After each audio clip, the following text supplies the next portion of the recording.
temperature affect the solubility of different solutes. So they're solids that can dissolve in water. It's also not just solids, you can actually look at other liquids or gases dissolving in water as well, but we mainly think about them as solids. So here I have hot water and cold water. Something you might have done last year, and something I'm going to show you again, is how the energy in hot water and cold water is different. So I'm going to get some red food dye, and I'm going to put a drop in each of these jars, and I want you to notice what happens to the food dye. Some already got in. 1, 2. So this is just tap water, it's not icy water, but already you can see that in the hot water, it's mixed so much faster, okay? I'm not making it move. The water particles in there are making the dye move around faster.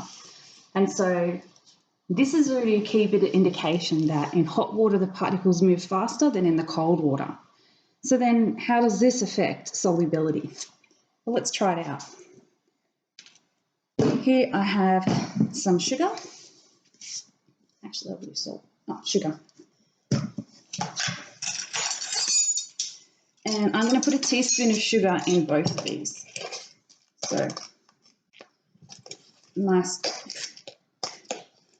not so chunky, a nice teaspoon in one.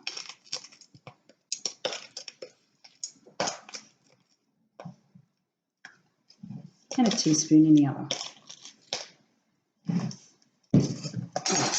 So already you can see that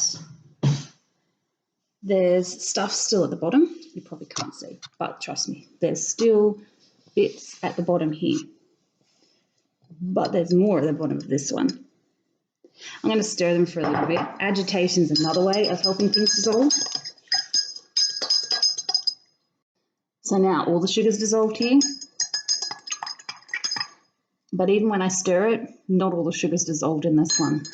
So the second thing about the temperature, what it does, not only do the particles move around faster, but they have enough energy to pull apart all the tiny particles in a solid and break them up so that they dissolve.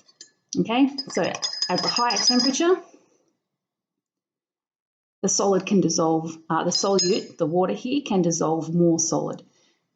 It will eventually dissolve most of this, it just takes a bit more time, and it won't be able to hold as much in there as well because the particles don't have enough energy to keep all the solid moving around in the little tiny particles here. We can't see them, not even with a microscope, they are far too small, but we know that that's what water actually does to things when it dissolves it. So in this case, water is the solute, and in this case, water is the solvent, and the sugar is the solute that is being dissolved by the water, which means the water molecules are pulling apart all the pieces of sugar, all the little units of sugar from each other, and that's what makes it dissolve. And the hotter water has dissolved faster than dissolve the same amount of sugar faster than the colder water, okay, because it has more energy.